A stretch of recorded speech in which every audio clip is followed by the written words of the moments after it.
Hello everyone and welcome back.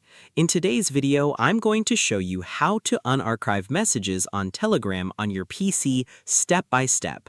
If you've archived a chat and want to move it back to your main chat list, it's quick and easy to do. So let's get started.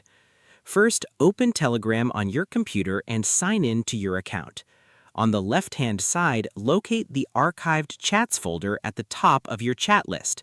Click on Archived Chats to open it. Now find the conversation that you want to unarchive.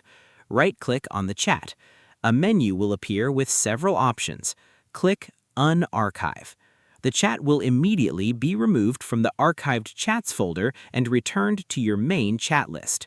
If you receive a new message in an archived chat, it may also automatically move back to your main chat list depending on your archive settings. You can repeat these steps for any other chats you want to unarchive. And that's it. You've successfully unarchived messages on Telegram on your PC. Thanks for watching.